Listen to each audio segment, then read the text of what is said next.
objection, members of the full committee not on this committee are authorized to participate in today's hearing.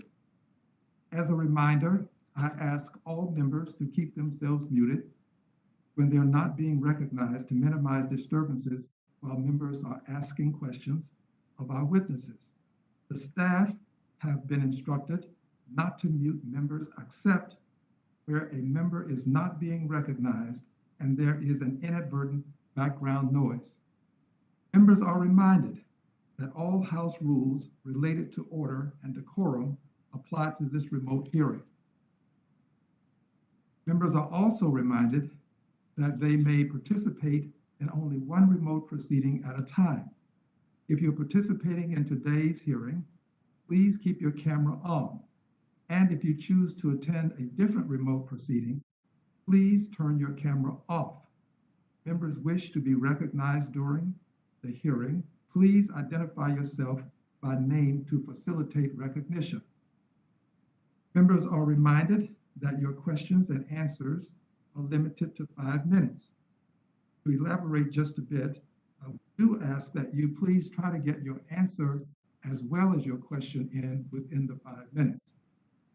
You should be able to see a timer on your screen that will indicate how much time you have left, and a chime will sound at the end of your time.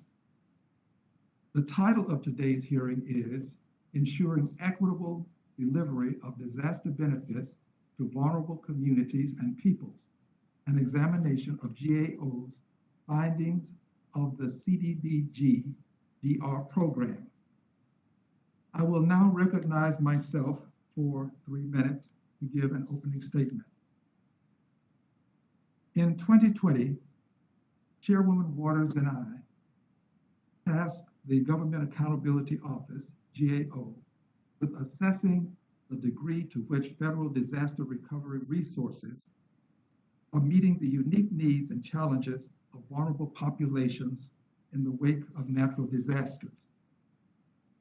Vulnerable populations too often include high poverty areas, racial minorities, persons with limited English proficiency, persons with disabilities, as well as the elderly. In their report, the Government Accountability Office recommends that going forward, HUD should collect, analyze, and publish demographic data from CDBG DR grantees on vulnerable populations who apply for assistance, as well as those who receive it. It's important to note that data collection necessitates cooperation from grantees such as the state of Texas. Texas was awarded more than $4 billion for Hurricane Harvey relief, with nearly half still unspent due to the state's action plan being incomplete as indicated in HUD's January 7, 2022 letter to the Deputy Land Commissioner for the state of Texas. In the 116th Congress, Congresswoman Ann Wagner and I introduced legislation which not only addresses data collection, but also codifies and streamlines the data collection process as it relates to disaster relief. This legislation passed the House in 2016,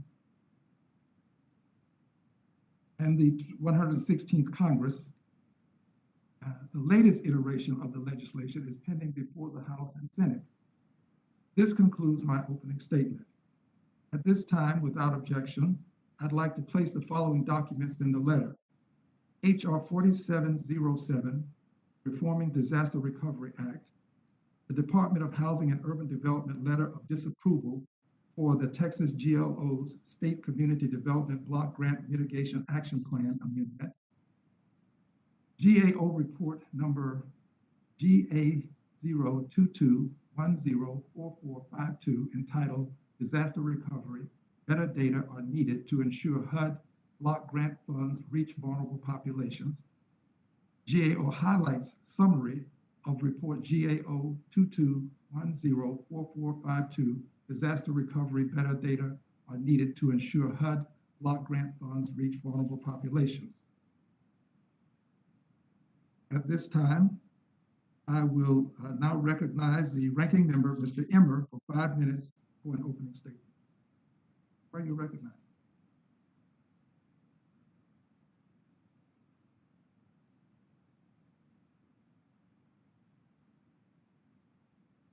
Mr. Emmer, you may be muted.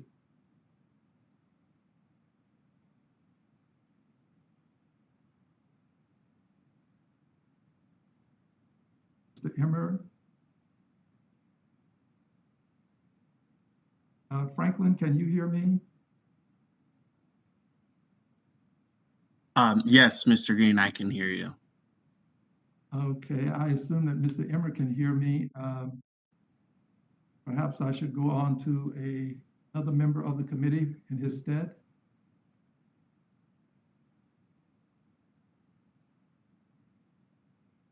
All right, we'll come back to Mr. Emmer. The chairwoman of the full committee has been given 1 minute of time. Let's have the chairwoman. If you can hear me, I am here. Oh, okay. Well, Mr. Emmer, I'm sorry, we could not hear you. Okay, I don't know what happened. Thank you again, Mr. Chairman. I appreciate you holding this hearing today, and I thank our witnesses for appearing before this committee.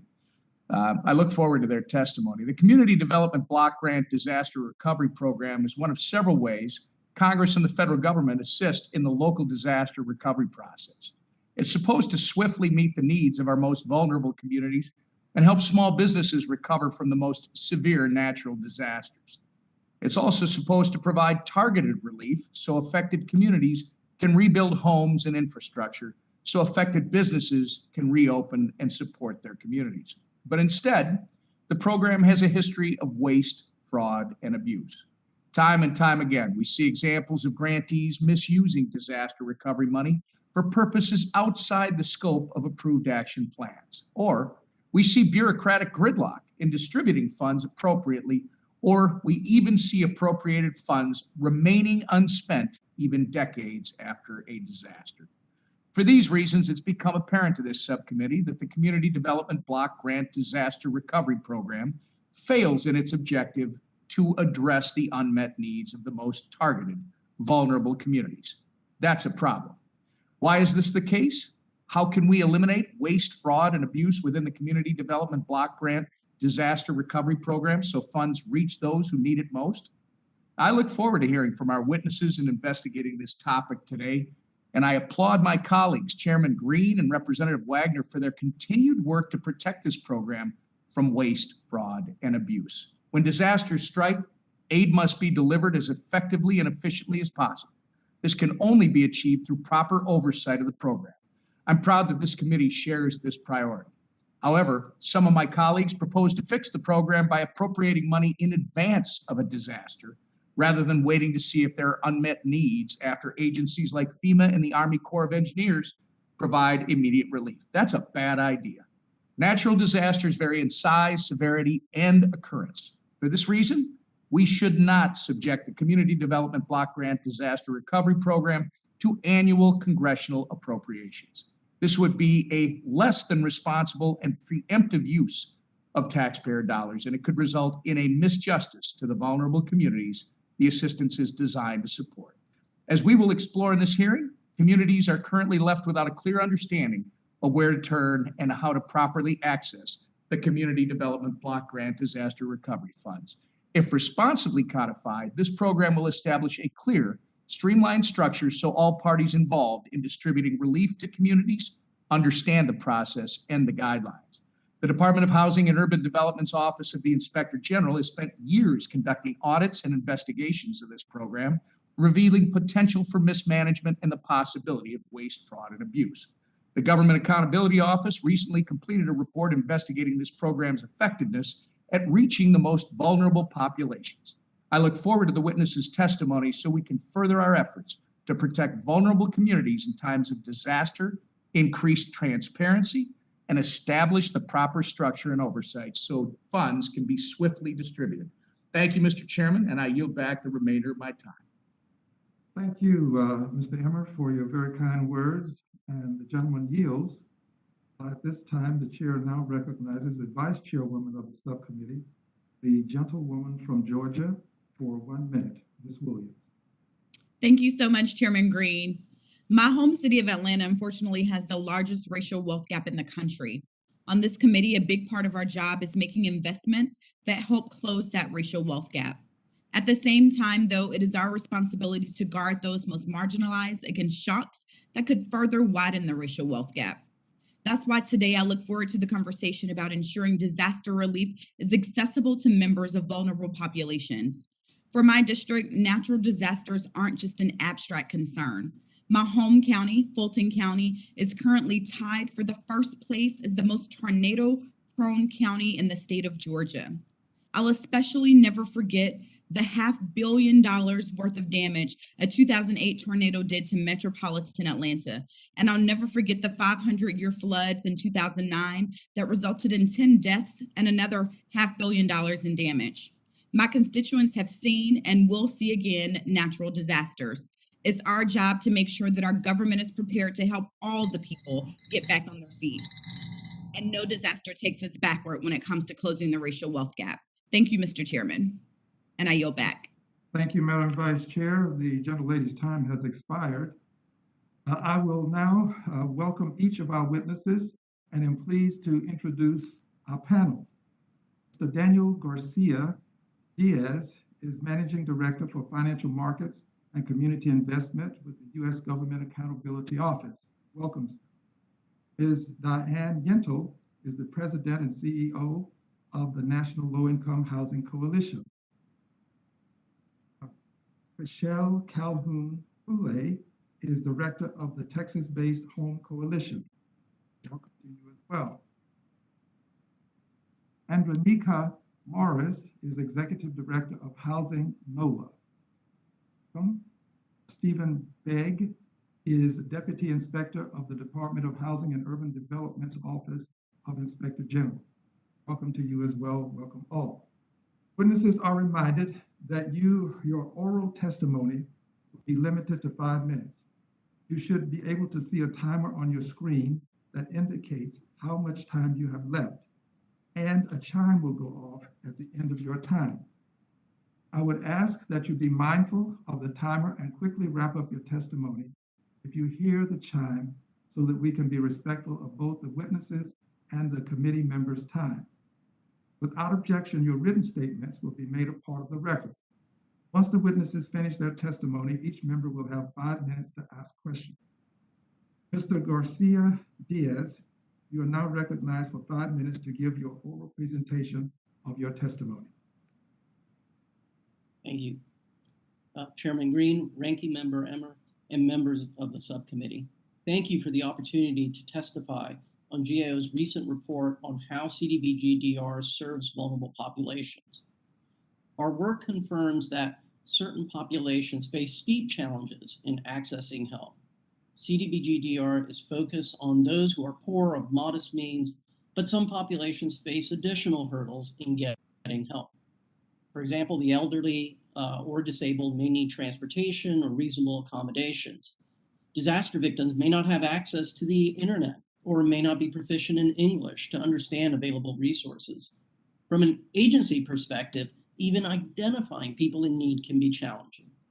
Now, once disaster victims have been located or seek help, extensive documentation requirements can be difficult to comply with. So one of the tricky parts of this work was settling on a definition of vulnerable population.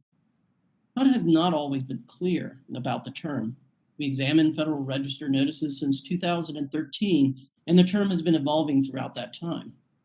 Our recent report describes efforts by grantees to develop outreach plans for such populations and offer special services. However, many that we spoke with at all levels expressed concerns about the lack of clarity around the term. In response to our report, HUD pledged to better define this in future Federal Register notices. This would certainly be a step in the right direction. And we certainly hope that the CDBG office includes its Office of Fair Housing as well as other critical stakeholders in its deliberations. However, even if vulnerable populations are better defined in the future, we remain concerned that HUD does not currently collect the data that it needs to fully assess how well the program is addressing unmet needs. So for instance, HUD only requires that grantees report on those who receive assistance, but not those who apply, even though the grantees collect the information on both applicants and recipients. We recommended that HUD gather, analyze, and make public additional data on both applicants and recipients across a range of demographic characteristics.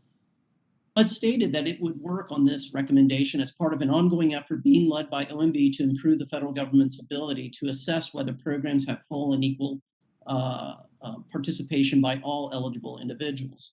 In its response to our report, HUD also noted that such changes could require resources and investments, as well as consideration of privacy concerns, although its response did not detail what resources would be needed. We urge HUD to take steps to implement our recommendation, given the size and importance of the program in disaster recovery. Mr. Chairman, while the focus of this hearing is on how CDBG-DR serves vulnerable populations, we think the issues we found in our recent report are indicative of the bigger challenge with the federal approach to disaster recovery. After each disaster, individual Federal Register notices have been developed and grantee action plans must be submitted and reviewed. This is time-consuming and paperwork intensive, and it can also incentivize grantees to be more reactive rather than proactive in their disaster planning. GAO has previously recommended that Congress consider permanently authorizing the CDBG-DR program or some similar program to address the needs unmet by FEMA insurance or other resources, rather than continue to authorize it as a series of supplemental appropriations and HUD administer it through ad hoc notices. As you know, the current structure of CDBG-DR has contributed to delays in making funding available. Further, grantee capacity challenges in administering extraordinary large grant amounts have added to the delays. We must keep in mind that these funding delays and grantee capacity issues directly and disproportionately affect vulnerable populations.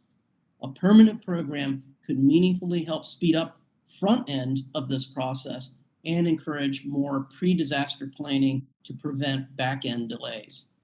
As potential reform options of CDBG-DR are weighed, three critical questions need to be considered. First, how does CDBG-DR fit into the broader set of federal programs? HUD's efforts don't exist in a vacuum.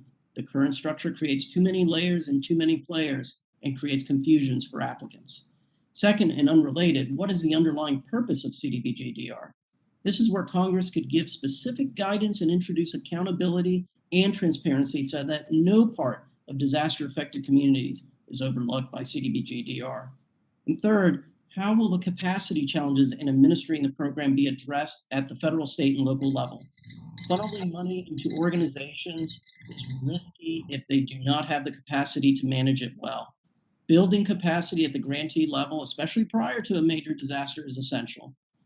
Mr. Chairman, we at GAO have work underway to help the Congress understand these fundamental challenges and look forward to assisting the committee in its oversight and reform efforts going forward. This concludes my remarks, and I'd be happy to take any questions you may have. Thank you, Mr. Garcia-Diaz. Your time has expired. Ms. Yentl, you are now recognized for 5 minutes to give an oral presentation of your testimony. Thank you. Chairman Green, Ranking Member Emmer, members of the committee, thank you for the opportunity to testify today on ways to ensure that our nation's disaster rebuilding and mitigation efforts address the unique and often overlooked needs of the lowest income and most marginalized survivors, including people of color, people with disabilities, people experiencing homelessness, and others. NLIHC has worked on disaster housing recovery issues for nearly 2 decades. And from this experience, we have found that America's disaster housing recovery system is fundamentally broken and in need of major reform. It's a system that does not address the unique needs of the lowest income and most marginalized people and the communities in which they live. And as a result, it consistently leaves them behind in recovery and rebuilding efforts and makes their communities less resilient to future disasters. The CDBG-DR and CDBG mitigation programs are vital recovery tools that provides states and communities with flexible, long-term recovery and mitigation resources needed to rebuild affordable housing and infrastructure after a disaster and to prevent future harm. Too often, however, these resources reach communities much too slowly, and they're diverted away from the people and communities with the greatest needs and for whom the programs were designed to serve. My written testimony provides multiple examples from disaster after disaster of how CDBG-DR recovery efforts tend to prioritize homeowners who are more likely to be white over renters who are predominantly Black and brown.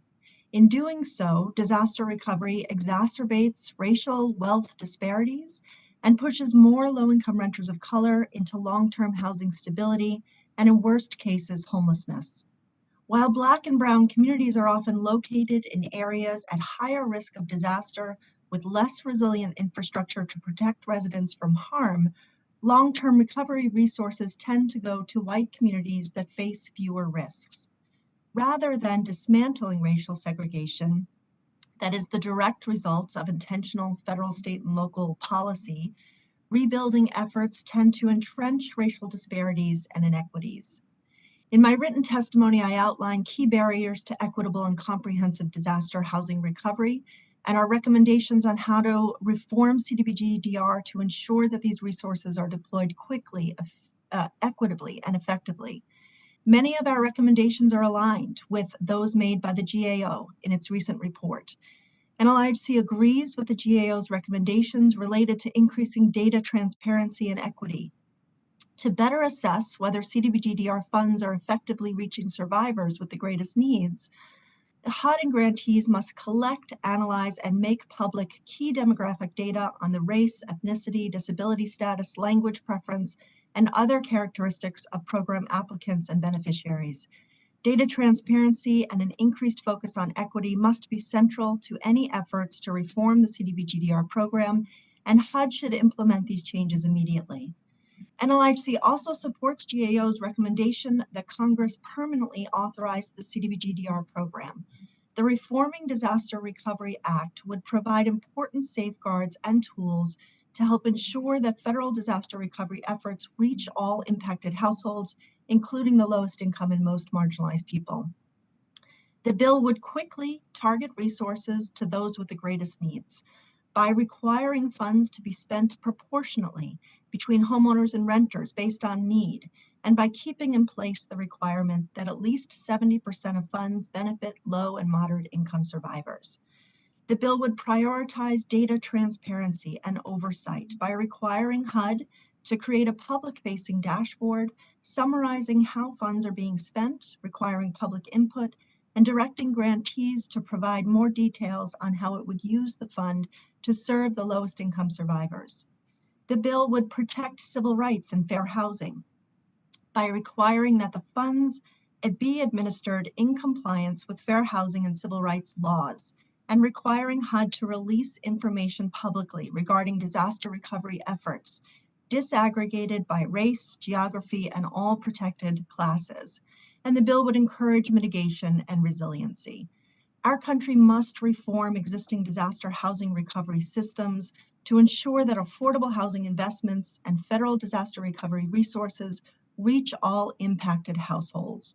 The Reforming Disaster Recovery Act would allow for important progress towards these goals and should be advanced and quickly enacted by Congress. Thank you again for the opportunity to testify. I look forward to your questions. Thank you very much, Ms. Yentl. Time has expired. Ms. Calhoun-Poulet, you're now recognized for 5 minutes to give a full presentation of your testimony. Good morning. And on behalf of the Houston Organizing Movement for Equity, thank you, Chairman Green, Ranking Member Emmer, and members of the committee for the opportunity to testify today. I am Chriselle Poulet, Coalition Director of HOME, which was created in response to Hurricane Harvey in Houston, Texas. HOME is a coalition of organizations that advocate for a just and equitable recovery. It's been 4 years since Hurricane Harvey, and the HOME Coalition continues working on behalf of families who still have not recovered.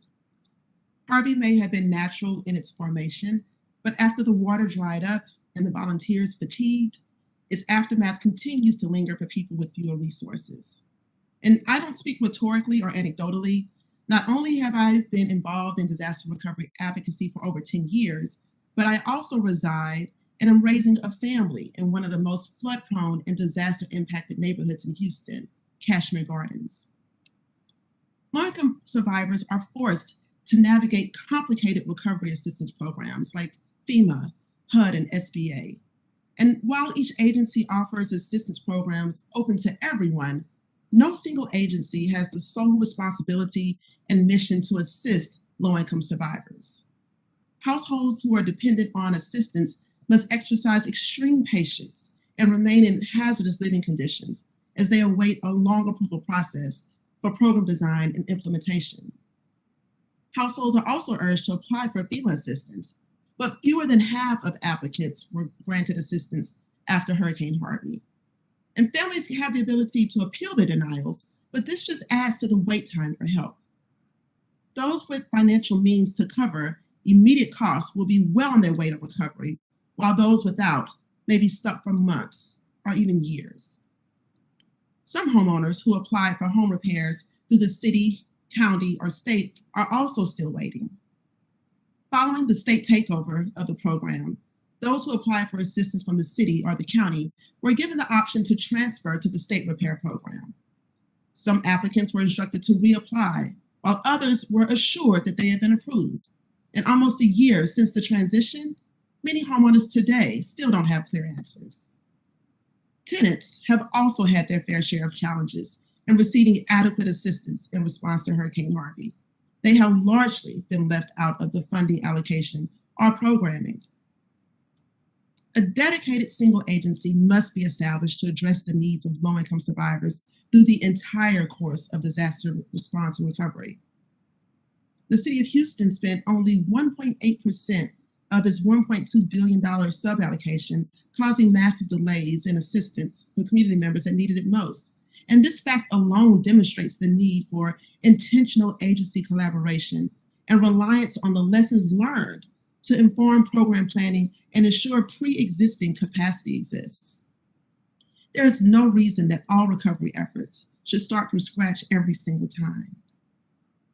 A shift in a positive direction is possible with the consideration of the following recommendations. Take an immediate first step by holding a joint hearing with witnesses from both FEMA and HUD to explore gaps and opportunities for coordination between agencies to serve low-income and marginalized communities. Require grantees to prioritize racial and social equity using a metric focused on the number of people or housing units protected instead of the current cost-benefit analysis. Adopt general standards to guide disaster recovery and mitigation efforts that centers communities' basic human rights. Storm survivors should have the right to stay and return home to neighborhoods that have adequate storm protection. They should have the right to choose whether and where they want to relocate. They should have the right to equal treatment. Every neighborhood, regardless of race, ethnicity, economic status, or disability, must be provided equitable levels of quality flood protection and equal access to essential public infrastructure. And they should have a right to have a say. Survivors must help design the recovery, know where they are in the process, and be empowered to speak and be heard in the language that best suits them. For a complete list of recommendations and observations, I encourage you to refer to my submitted testimony. Thank you again for the opportunity to testify today, and I look forward to your questions and working with you to address these longstanding issues of equitable delivery of disaster benefits. Thank you, Ms. Calhoun-Poulet. Ms. Morris, you're now recognized for 5 minutes to give an oral presentation of your testimony. Good morning, Chairman, and thank you. Thank you all for having me here today and inviting me to this hearing to speak on this issue that drives so much of the work the organizations I am a part of over the last 16 years. Unfortunately, we in Louisiana are experts on these programs as we far too often find ourselves in the path of a storm, both literal and figurative. And it feels as if we are constantly recovering from a natural disaster. Yet we never seem to reach full recovery before the next disaster strikes. New Orleans in particular has long struggled with the challenges to provide for its most vulnerable residents, especially when attention is turns towards the next disaster.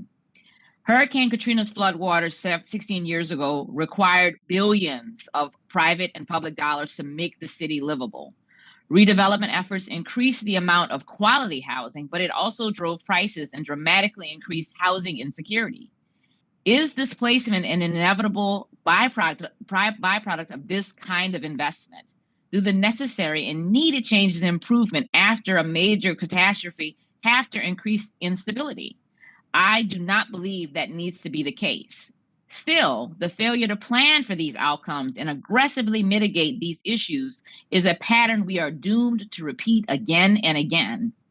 In New Orleans, we're continuing to struggle to secure safe, decent, and affordable housing for all, while dealing with the confounding contradiction that there are thousands of vacant homes overpriced, thousands of blighted, unused property, and thousands of vacant and underdeveloped land. While housing insecurity and the lack of stable housing or shelter challenge was a challenge before the most recent crisis, the pandemic, it is now a key issue that is going to make COVID recovery even more hard to accomplish. The connection between housing and community were lessons I thought we had learned during Hurricane Katrina, but those lessons have not been incorporated in our response to crisis after crisis. The resources pour in, and billions are used to rebuild a community, but the programs often fail to account for the needs of the vulnerable and the most hard hit after that crisis. This has led in New Orleans to homeowners, African-American homeowners in particular, unable to build wealth and now finding themselves 33% of the community cost burden. Renters struggling to remain within housing limits, while housing costs continue to rise and wages are stagnant. After Hurricane Katrina, the city lost 100,000 African Americans who have not been able to return. This kind of systemic displacement is the result of a lack of living wage jobs and our city's failure to center the needs of the most vulnerable. Most recently, the COVID-19 pandemic and Hurricane Ida have once again tested the resilience of our city systems and exposed ongoing challenges to our housing stock, our economy, and our infrastructure. In hindsight, it is clear that recovery efforts need to center the needs of the most vulnerable, not the squeakiest wheel. Yet we do not meet the real needs of our community using clear and quantifiable metrics that assess the needs of the most vulnerable. This pattern of behavior has left us with weakened infrastructure and little capacity to actually become resilient. Instead, the people of Louisiana exist in a forced reality of living with less simply because state and local governments don't center the needs of its people. Despite this pattern, the unprecedented influx of investment in our state that's pending could afford us another opportunity, another chance to make improvements, but we must heed the testimony of my fellow panelists today and make necessary improvements to these programs. A disaster, unfortunately, provides one more opportunity for traditionally marginalized participants to gain access to policymakers and advocate for policy proposals. Here in Louisiana, we've done that, and we have attempted to redefine the resiliency and quantify the needs of the people of Louisiana and demand that their issues be made front and center. The time is now for public partners and private entities to work together to make strategic investments. Our communities cannot continue to survive this way. The standard for success is simple. It must be whether or not a community is made better. Thank you for having me today on this incredibly timely topic, and I look forward to further conversations about this. Thank you very much, Ms. Morris. Mr. Begg, you are now recognized for 5 minutes to give an oral presentation of your testimony. Chairman Green, Ranking Member Emmer, and members of the subcommittee, thank you for the opportunity to testify about our disaster oversight work. It is my honor to represent the dedicated professionals of the HUD Office of Inspector General.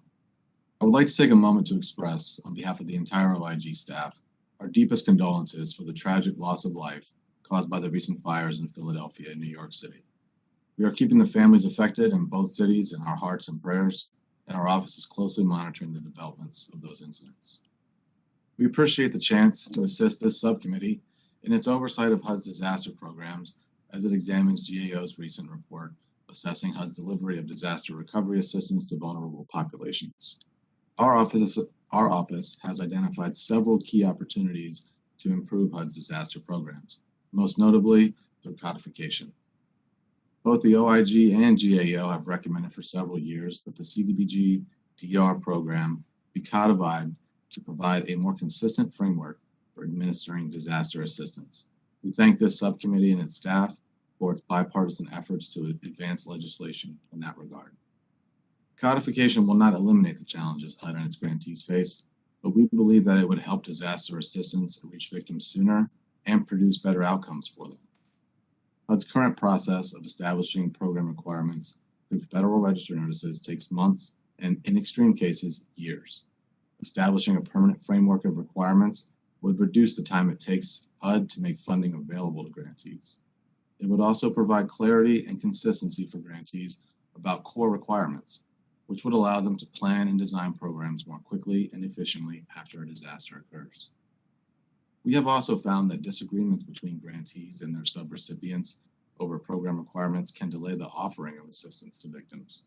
As the GAO report notes, funding delays often mean vulnerable populations with limited resources continue living in damaged or compromised homes while waiting for an opportunity to request assistance.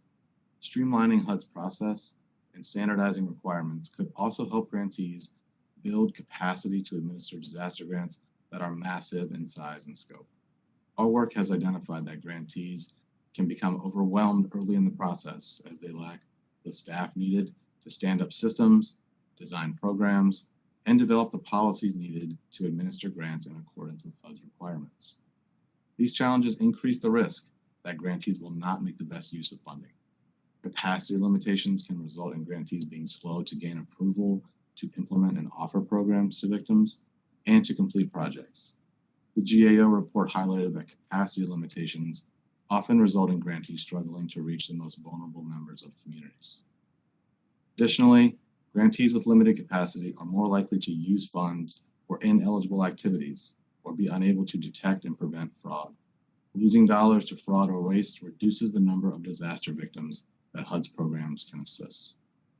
HUD must also remain vigilant in helping its grantees overcome spending challenges and holding them accountable.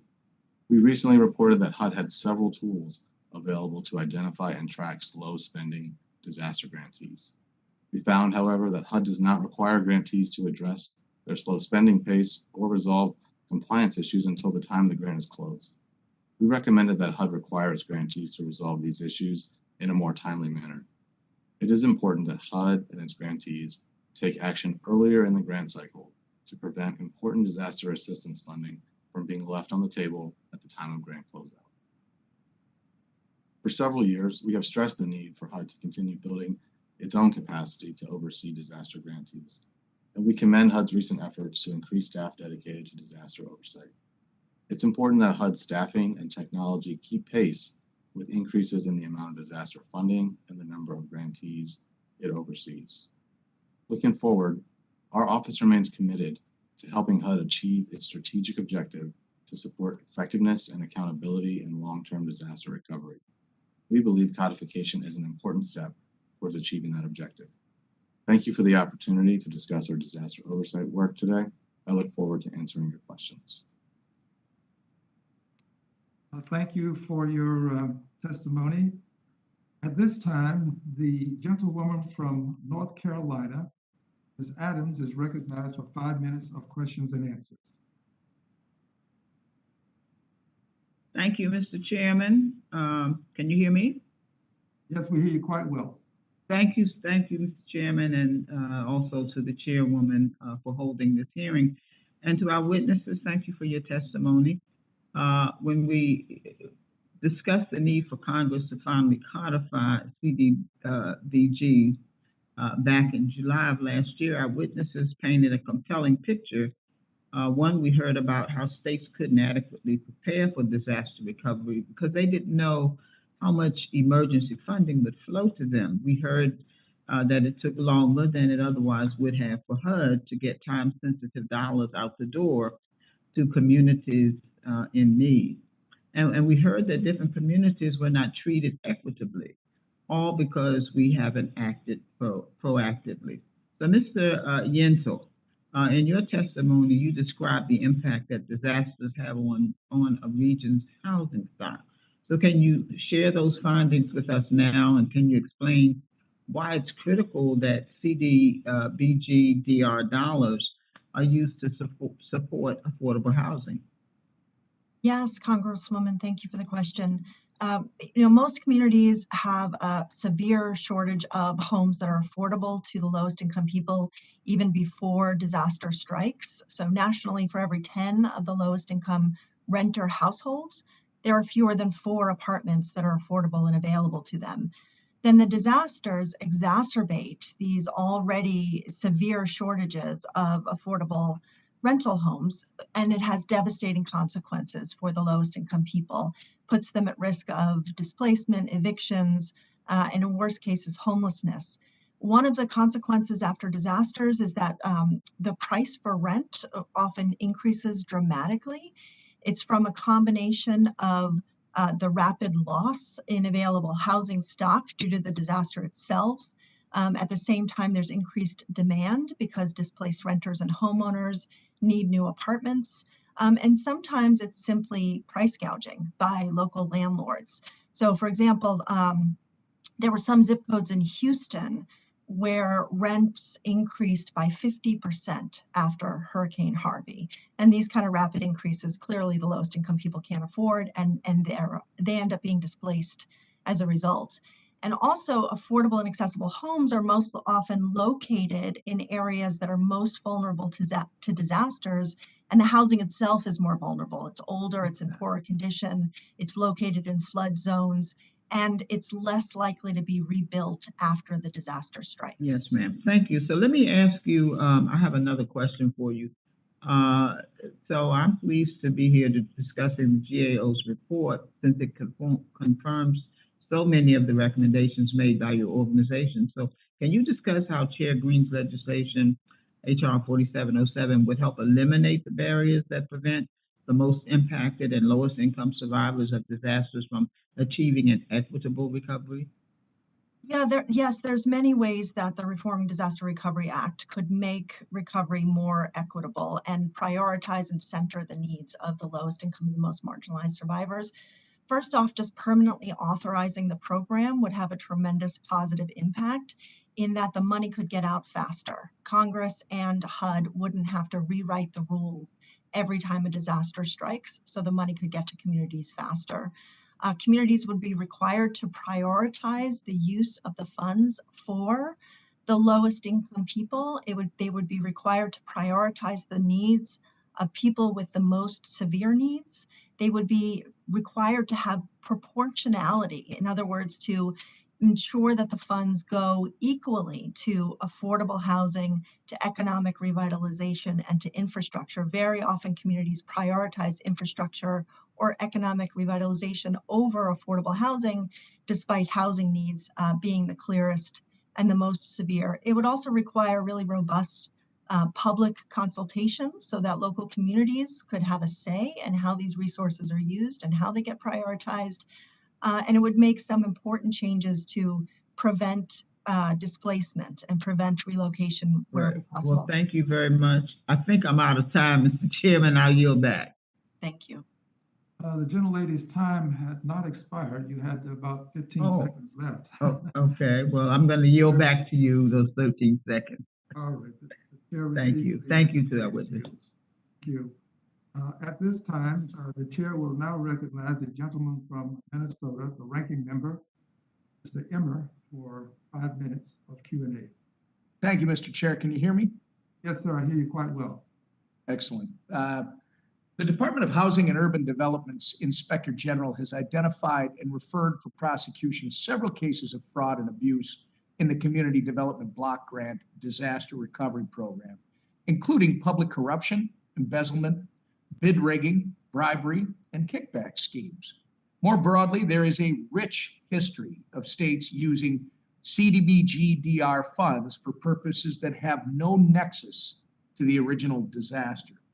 Mr. Begg, I understand your office has made a number of criminal referrals for fraud related to the CDBG DR funds over the years. Can you share with us generally how those tend to be uncovered and prosecuted? Thank you for the question, Ranking Member Emmer. Our office relies on whistleblowers frequently to uncover instances of fraud, waste, and abuse. And we receive many of the leads on those cases through our hotline. And we also work closely with HUD's Office of Community Planning and Development and grantees to train them on ways that they can identify and detect fraud, waste, and abuse, and ways that they can train their staff to make referrals to us of allegations of fraud. And so we generally rely on program participants and the general public to help us identify those cases. And we work with our partners at the Department of Justice to see that they're appropriately prosecuted. Excellent. Thank you. Billions of dollars appropriated for prior disasters remain unspent today, including money appropriated for the 9/11 attacks, for Superstorm Sandy in 2012, and for storm damage in Mississippi back in 2008. The data is clear. CDBG DR funds tend to remain unspent for years and years after HUD sends the funds to states. Mr. Begg, do you think having a pot of federal money sitting there for years and years is an invitation for fraud? Yes, the longer that money remains available, the more likely it is that it's going to be used for ineligible activities, and it is susceptible to fraud, waste, and abuse. That's why it's important for HUD to remain diligent in its oversight and monitoring of slow spender grantees. And as we reported earlier this month, it's important for HUD to work with them to help them resolve their capacity issues and the root causes of why they're not spending funds more timely, so that money's not left on the table towards the end of the grant cycle when it's susceptible to rushed expenditures that may be indicative of waste or fraudulent activity.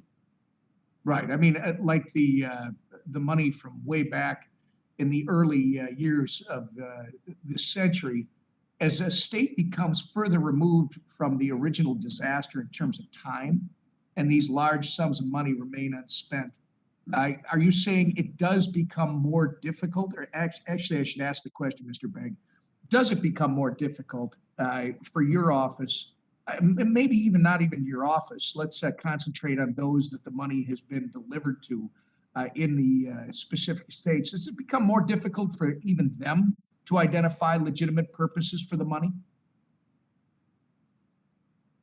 That's certainly possible.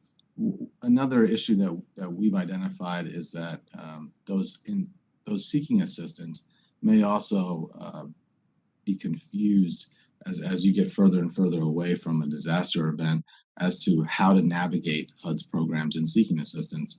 For example, we recently identified that Texas disaster recipients did not know or may have been unaware of the fact that they were eligible for money from Hurricane Ike and Hurricane Harvey.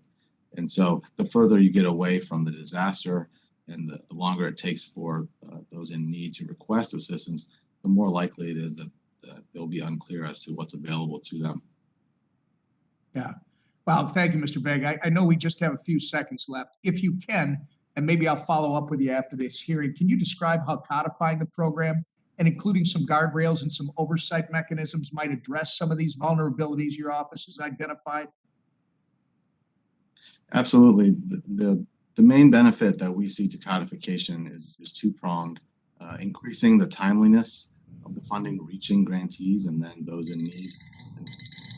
see the time has I'll, expired. I'll follow up you. Thank you, Mr. Beck. Thank you, Mr. Chair. Thank you. Thank you. The gentleman's time has expired.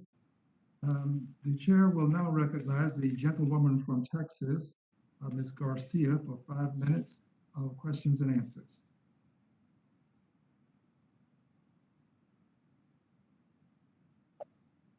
Thank you, Mr. Chairman, and thank you so much for bringing forth this hearing and this great witnesses. And I especially, of course, want to welcome Ms. Pillay from Houston to the United States Congress. Mr. Chairman, this grant program provides essential assistance for communities deeply hurt by natural disaster, especially as noted in our Houston area that I represent. In the case of natural disasters, timing is critical. The previous witness mentioned that timing is critical. How quickly can we get the help to people who need it? Every day following a catastrophic event is a day that families go without food, without water, without shelter, without transportation, and their basic livelihood. What's concerning to me is that currently the Community Development Block Grant Program is not fully authorized in statute, so it is subject to the changing tides of local politics.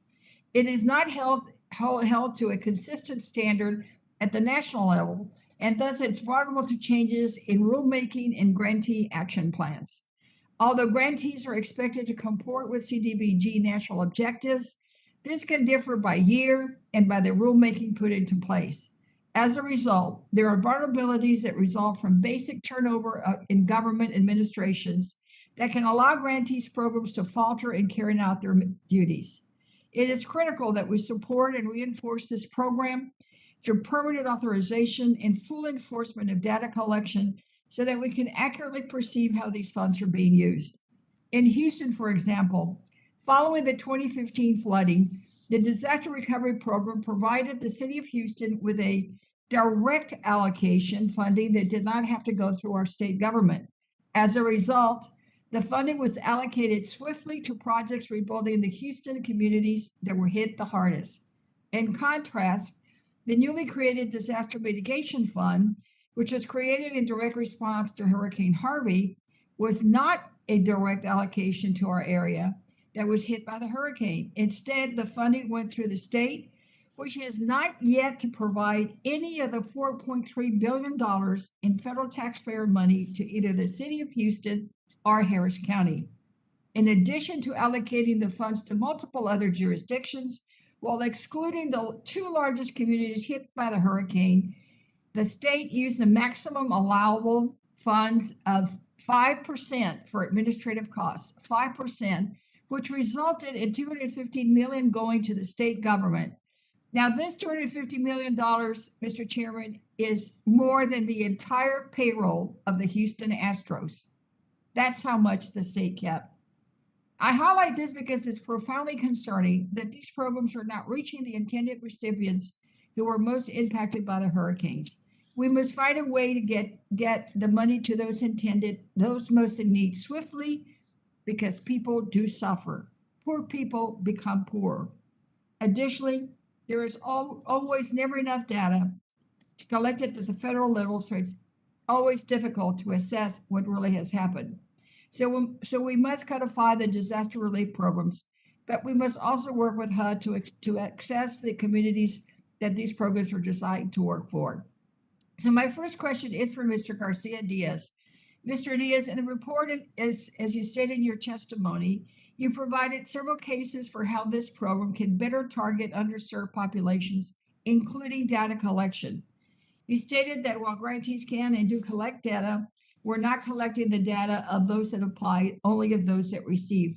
Can you elaborate, please, on this point and what else that we should be doing so that we can get better information on the cultural and language barriers related to vulnerable populations, especially those with limited English? Thank you for your question, Congresswoman Garcia. That's absolutely right. I mean, data, especially for dealing with vulnerable populations, you need to know something about who they are and what their situation is like.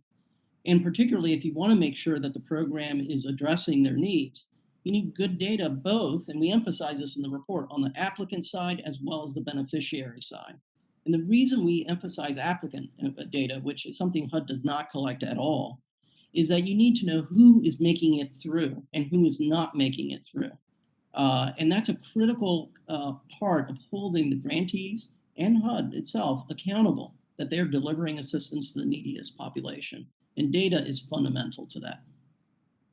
Thank you. And very quickly, and I know I'm running out of time, Ms. Yentful, could you elaborate any more on how we can better reach our limited English proficiency applicants?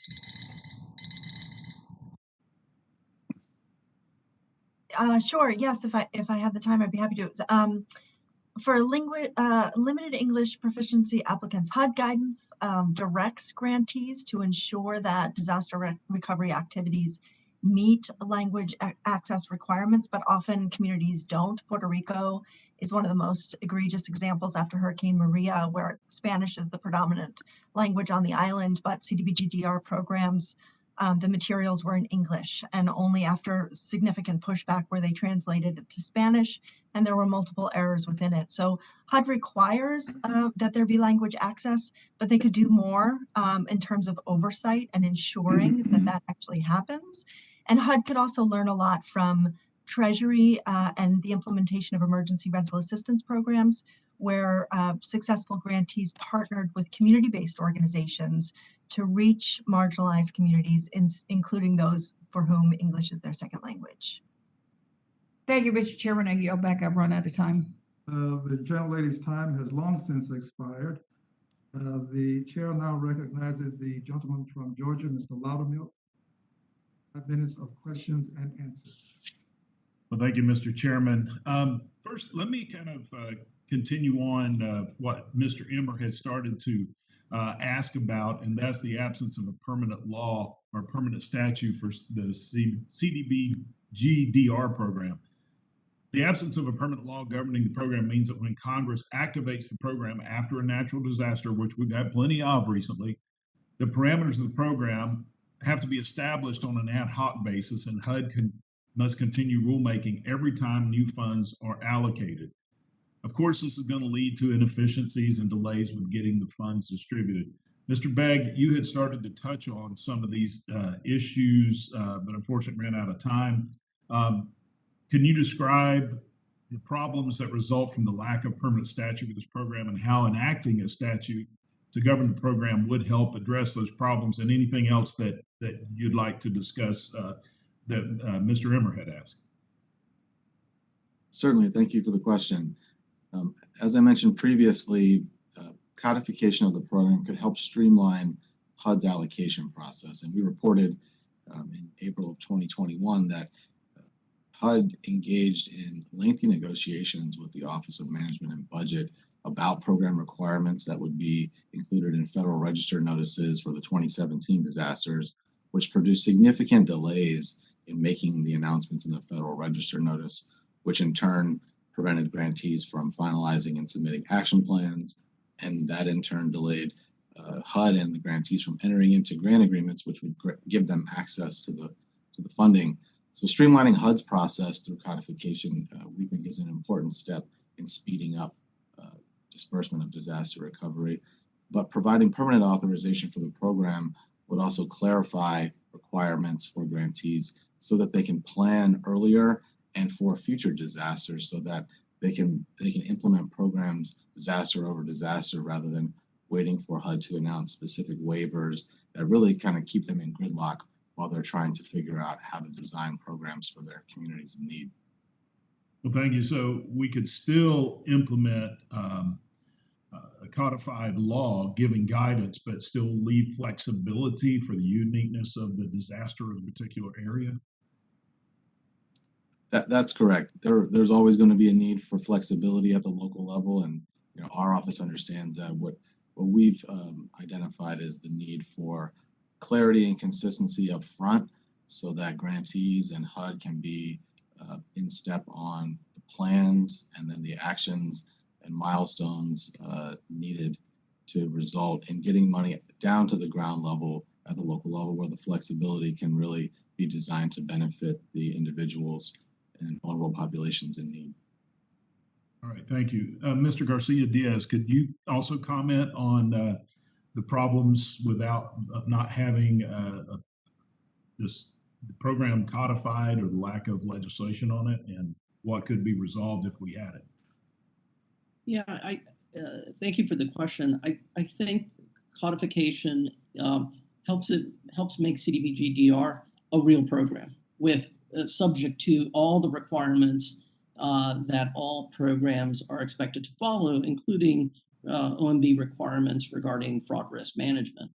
Of course, DR is subject to those requirements as is, but the more that the program is permanent, the more that everyone knows what the expectations are going forward and after a disaster, that's going to allow for preparation to occur not only at HUD, but also at the grantee level, because they know what to expect, and they know that there's enough stability in the program that they can start thinking ahead about the future disasters and what they need to do to be positioned to best distribute those funds efficiently, effectively to these populations that sorely need the help, but also protect taxpayer interests here in ensuring that the right people are getting the funding, or eligible people are getting the funding.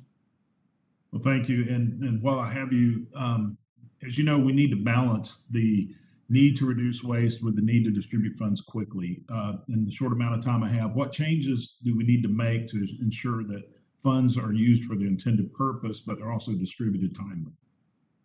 Yeah, and I think we have to build capacity both at HUD and at the grantee level to accomplish that. Speed and proper use of funds, they don't overlap completely. They can often diverge, and so there is that risk. We want to manage that, and we need capacity to do that. Thank you, Ms. Chair. I yield back. Time has expired. Thank you. The gentlewoman from Michigan, Ms. Tlaib, is recognized for 5 minutes of questions and answers. Thank you, Mr. Chairman. I really appreciate us holding this hearing. You know, I've seen firsthand how disasters like flooding can devastate our communities, and the inequities in how those communities access and qualify for disaster relief.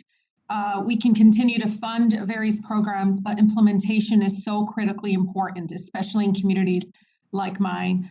One of the most immediate and devastating impacts of disasters is always housing affordability for low-income residents. So, Ms. Yantel, you know, the organization you work for, which has been really critical in exposing just, you know, some of the broken systems that are in place, and some of the really needs and policy change to making sure that we address those. You testified recovery and mitigation efforts typically favor higher income, predominantly white communities.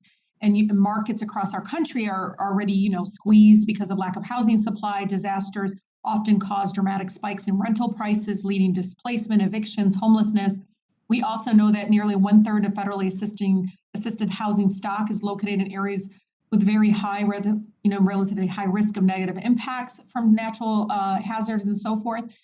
So these communities are, you know, many of us call frontline communities of the climate crisis. So Ms. Yantel, can you describe how natural disasters and inadequate disaster relief can displace low-income communities and communities of color, and really talk about what we can do as a legislative body to address those? Sure, you touch on some very important issues around how low-income people are most likely to live in communities that are hardest hit by disasters, and they're most likely to live in housing that isn't built to withstand the storm itself. So they are vulnerable in multiple layers from the disasters. They're least likely to have the resources needed to evacuate prior to the disaster.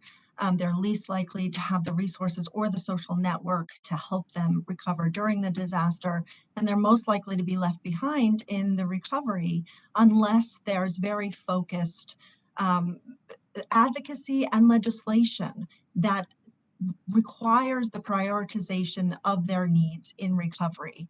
So when affordable housing stock is lost in disasters, it's virtually never recovered to the same degree it was pre-disaster. And as I shared earlier, pre-disaster, most communities have a severe shortage of homes that are affordable to lowest income people. So when we're losing when we're losing affordable housing stock that's affordable to those lowest income people, and communities are not prioritizing the repair and reconstruction of those affordable homes, then there is permanent displacement for the lowest income people, who are predominantly people of color, Black and Brown people. And one way this plays out as well is how these disaster resources are targeted. So time after time, disaster after disaster, we see that limited resources that Congress appropriates to communities after disasters are targeted towards higher income homeowners who are predominantly white at the expense of lower income renters who are predominantly Black. Ms. Santel, I do want to have some time because I want to get to some specifics around this, because flooding was a huge issue. I mean, up to four times in some of my residents' homes were flooded. So this is to all the witnesses on the panel. I'm curious to hear this. As floodplains have shifted with climate change and extreme weather events become more common, should funding and authorization of CDBG-DR also include updated flood mapping? Other question is, how should localities balance the need to build communities in more resilient, less flood-prone areas without discouraging the full replenishment of, affordable housing? I want to hear from everyone on the panel about this. Again, flood mapping is something that's been on my mind, and wanting to see if we should be, really laser focused on that to try to shift some of those resources again to those that impacted the most. Anybody on the panel can talk about that? So Sure. I can be just real quickly. GAO has some work, and we can get to you with more details on FEMA's progress in improving their mapping capabilities. That's an area that has been a concern for us, and it has a lot of knock-on effect on every other program that seeks to either build affordable housing or recover it after a disaster. And so we can share some information there, but government decisions on funding should be based on the best available data and analysis, and FEMA, and particularly the NFIP program, is responsible for that. I'm so sorry we didn't have a chance to hear from others. Thank you so much. And if you do have an answer, want to submit it to a committee, I welcome it. Thank you. Gentlelady's time has expired, and the chair will ask the witnesses to respond to the gentlelady's questions in writing. The chair will now recognize the gentleman from Tennessee, Mr. Kustoff. 5 minutes of questions and answers. Thank you, Mr. Chairman. Thank you to you and the ranking member for calling today's hearing. And thank you also to all the witnesses who are appearing virtually today. Mr. Beck, if I could with you, can you talk about the waiver process for these CDBG-DR grantees? How are waivers granted, if you will? And I guess, and without asking this as a leading question, are the waivers granted on an inconsistent basis? Well, thank you for that question. In general, waivers are granted for, HUD has the authority to grant waivers from the traditional CDBG framework, which generally applies to CDBG-DR and CDBG-MIT funding. And so the Secretary has discretion when appropriate to waive requirements or create alternative requirements that would benefit particular funding streams. And in certain instances, grantees have the authority to make certain waivers of their own program requirements. We haven't examined the consistency of those waivers across the portfolio necessarily, but one thing that we have seen is that the waivers can create confusion at times and lack of clarity for grantees. In one instance recently, we identified a scenario where the city of Houston was seeking a waiver of program requirements from Texas GLO regarding the rebuilding specifications for homes.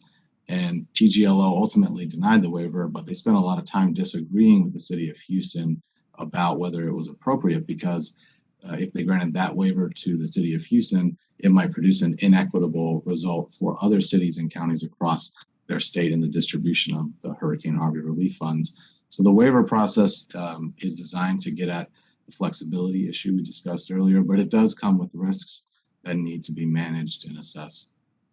All right. Well, and I do appreciate that answer. And I think what you just said, that regardless of who the HUD secretary is, whoever he or she is, if a waiver is granted, there are no clear guidelines as to the parameters of the waiver or waivers. Is that right? There are certain aspects of the program that can't be waived, like fair housing and environmental reviews, but in large part, there are many options for waivers consistent with what you said. You know, during your questioning or the questioning of everybody this morning, there's been a great deal of talk about codification that Chairman Green and Congresswoman Wagner have worked on, and others. Does the waiver process beg for some direction in terms of codification? In other words, should there be codifications about what lanes, avenues, directions the waivers can be granted by the HUD secretary? Waivers ultimately are a policy call for Congress and HUD secretary and leadership to make. What our office's role is generally to look at whether the waivers and the program execution is achieving goals effectively and efficiently. And so to the extent that waivers continue to be part of the process for CDBG-DR program execution, what we would focus on is looking at ensuring that those waivers work and they produce the intended effective outcomes for the individuals in need. If there was abuse in the waivers somewhere in the process or after the waiver was granted, your office would investigate, right? Absolutely. In terms of making your work easier, if you were waving a magic wand and were working on codification, what are some of the parameters that you would look to codify? Well, as I mentioned earlier, streamlining HUD's allocation process is a critical component. And in Chairman Green's bill, one benefit we see is the enhanced deadlines that are in place to ensure that HUD and its grantees are moving through the various gates of announcing allocations, reviewing and approving action plans, and then entering grant agreements. Thank you very much. I yield back. Gentleman yields back. The gentleman from Illinois, Mr. Garcia, is recognized for 5 minutes of Q&A. Thank you, Mr. Chairman, and thank you and the ranking member for holding this important hearing on the CDBG-DR program. And I thank our witnesses for joining us today. At the same time, when disasters seem more and more frequent, CDBG-R oversight is unfortunately an extremely important topic. The devastating events that have taken place in Puerto Rico in the last few years, from Hurricane Maria to the devastating earthquakes, have affected me personally, along with many of my constituents in Chicago. I traveled to the island to look at recovery efforts, and I don't have to tell you that it's been slow going. Challenges in the CDBG-DR allocation process are no small part of it. To Ms. Gentle, in your testimony, you highlighted some of the challenges that Puerto Ricans have faced with CDBG-DR funds after Hurricane Maria. It's serious stuff. One CDBG-funded program only released housing resources in English, only translating them after protests. Many homeowners in floodplains have not been able to get help at all, leaving them vulnerable to displacement, and small local construction companies have been left out of contracts. And it feels like Puerto Rico has been left behind time and time again. Ms. Gentle, do you think that HUD is sensitive to the needs of Puerto Rico and its recovery? And do you think that the GAO's recommendations for the CDBG-DR program will meaningfully improve disaster relief efforts on the island? I do think it will. It would make a significant difference for people who were harmed by Hurricane Maria and for people who may be harmed by future disasters. Puerto Rico is an especially egregious example of how disaster recovery and rebuilding don't work for the lowest income people when local communities especially are often shut out of the conversation about how these resources should be used. Those local communities and impacted people should be leading the conversations about how resources should be used, about how questions of relocation should be considered. And certainly, at the very least, materials about available resources should be made available in the relevant language to the communities. And none of that has been true in Puerto Rico. Advocates and impacted people have fought their way to the table and been able to make some improvements to programs, but it shouldn't be that hard. It shouldn't take that level of effort. It should be automatically built into the system that communities have a say in how these resources are used. And one of the improvements that this bill would do is require really robust community consultation and especially consultation with communities that are most impacted by the disaster. So to my first question, would that be a yes or a no on the sensitivity of HUD to their needs? In terms of the sensitivity of HUD, yes, unfortunately, it's been a political question, right? The previous administration created many unnecessary obstacles and blocks to getting the money even to the island. This administration has a different approach and is prioritizing the needs of Puerto Ricans and being much more sensitive to their needs. Thank you for that. To Mr. Begg, the GAO's report found that vulnerable people face obstacles to accessing relief through the CDBG DR program. That's troubling for my community hit by a natural disaster, for any community. But it's especially troubling in Puerto Rico, where English is not the primary language and the average incomes are lower than they are in the continental US, and more people live in informal housing. Can you discuss what steps HUD can take to deliver relief to the people of Puerto Rico specifically? Thank you for the question. The steps that HUD can take to assist Puerto Rico are similar to the steps that it can take to assist all grantees.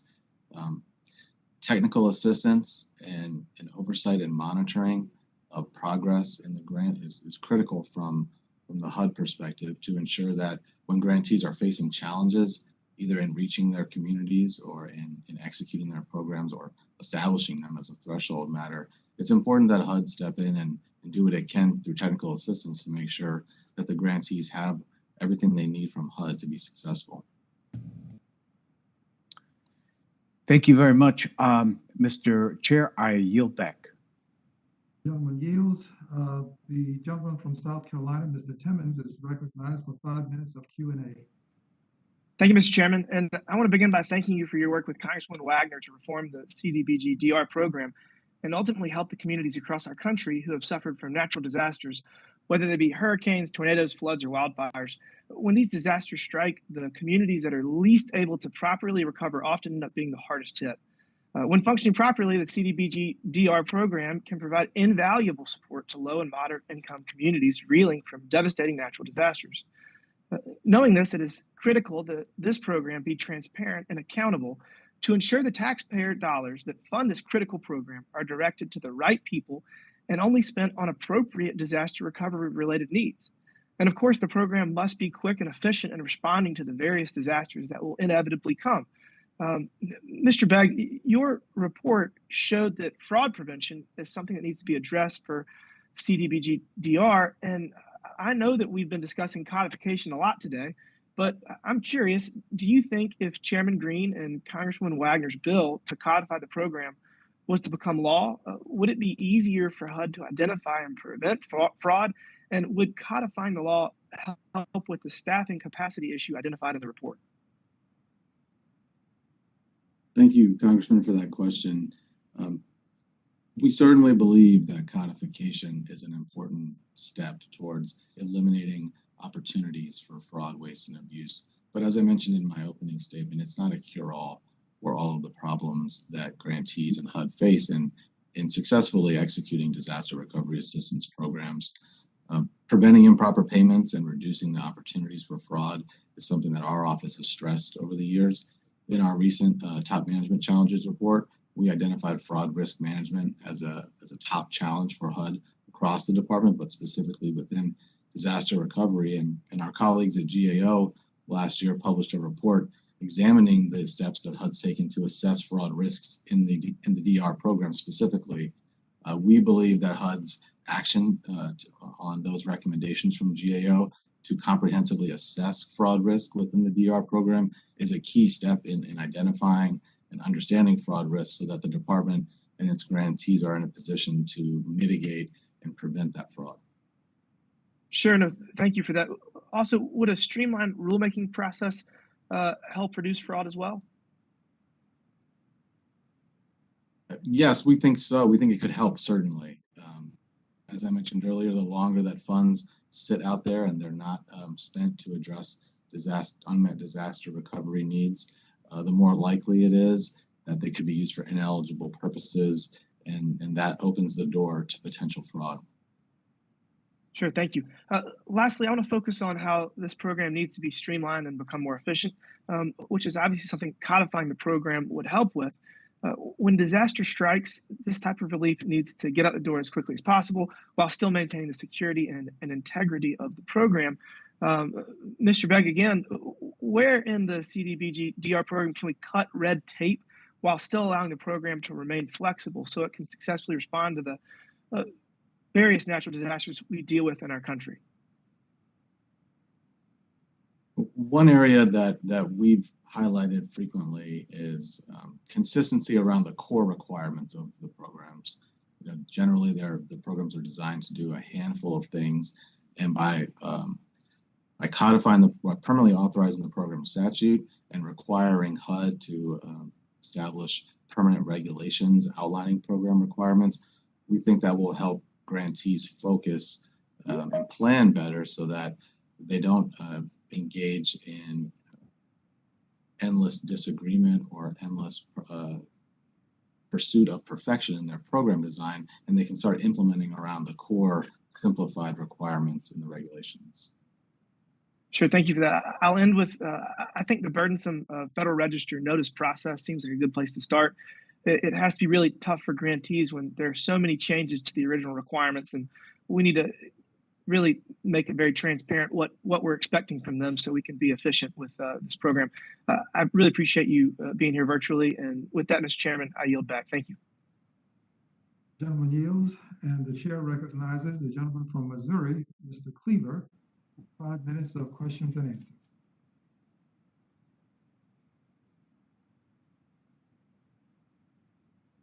Mr. Cleaver, you may be on mute. Thank you. The CDBG DR is extremely important, and I had to deal with it for about 20 years when I was in municipal government. And one of the problems that we had in Missouri, in Kansas City, after a couple of 500-year floods that occurred over about 3 years, was the whole issue of trying to get it dealt with when it's not permanently authorized. I'm wondering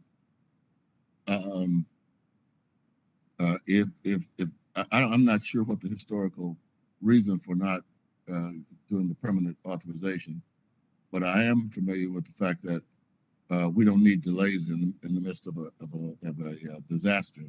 Where we got to get presidential or congressional authorization, and it just delays what the government can do, and it creates frustration. And I'm wondering if there is anyone who has any reason why it should not be permanently authorized, because otherwise it's going to be very difficult for me to ever see this as something that is okay.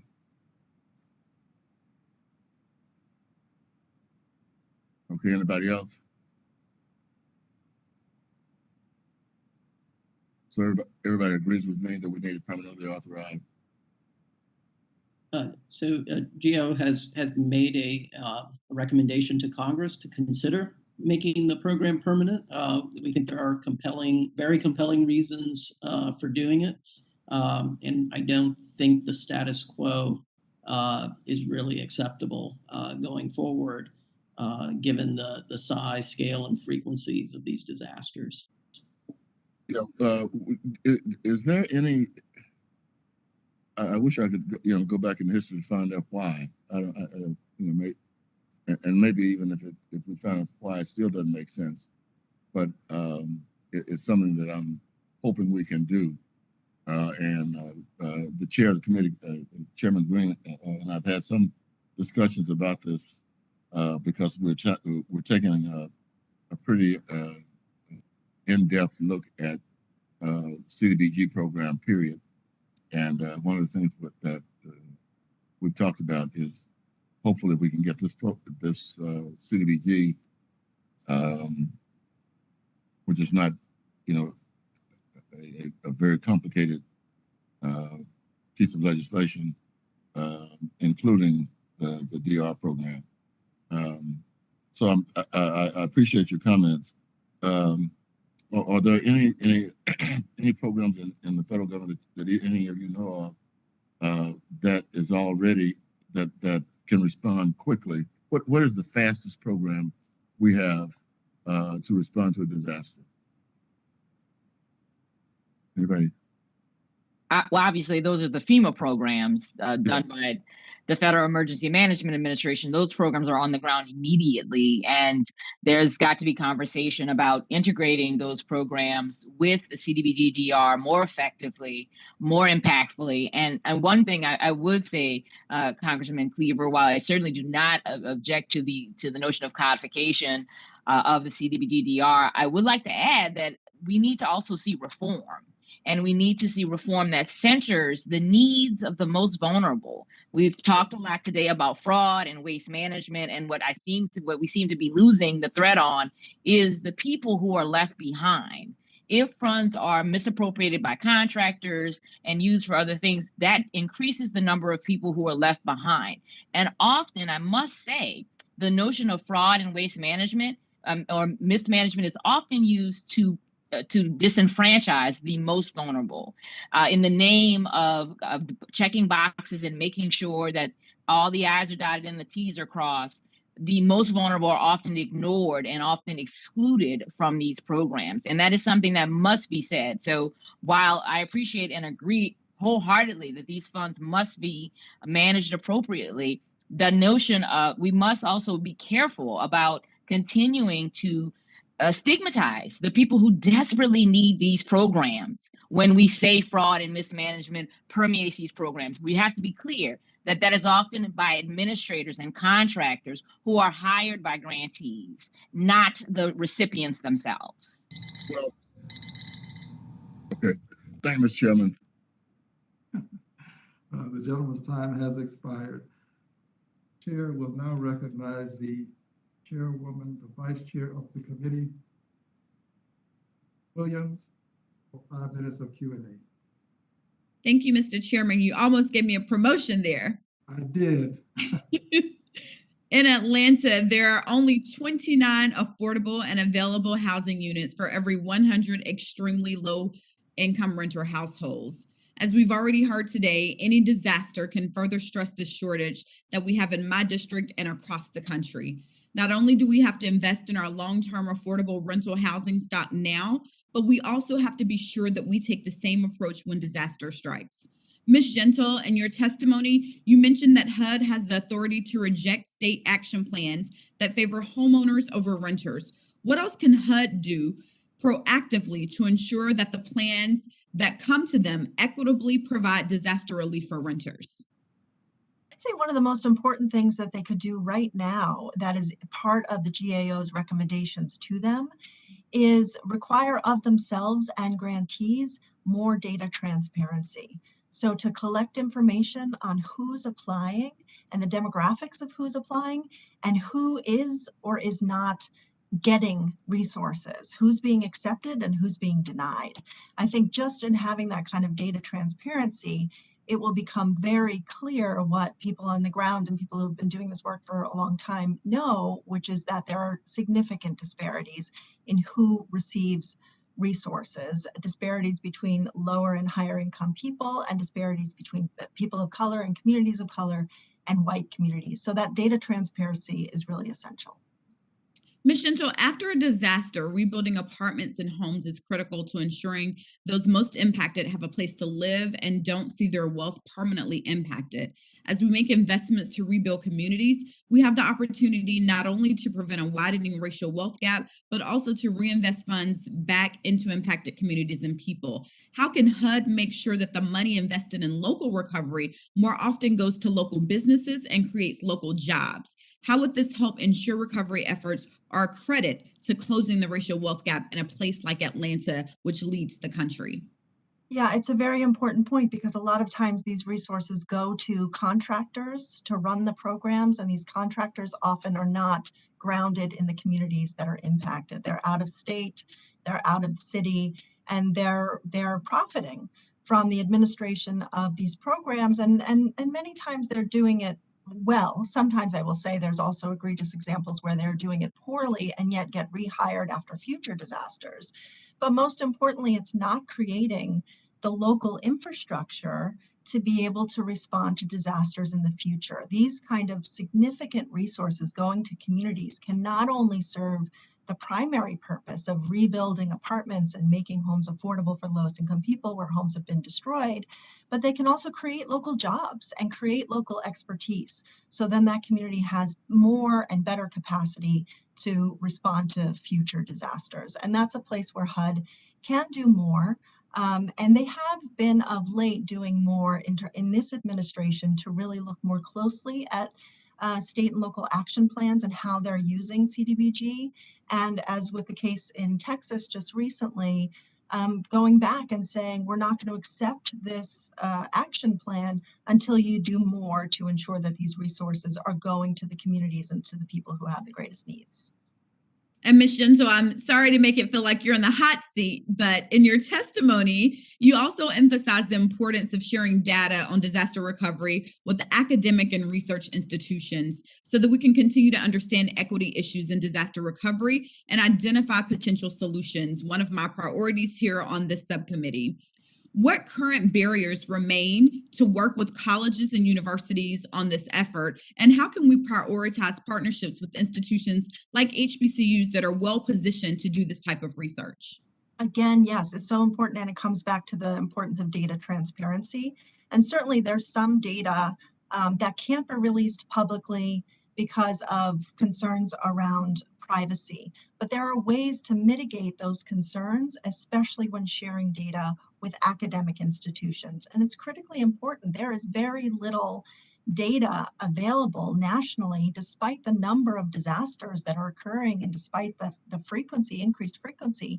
There's little data that's available about who is impacted, how they are harmed, how there are racial and other disparities in who is assisted and who's not.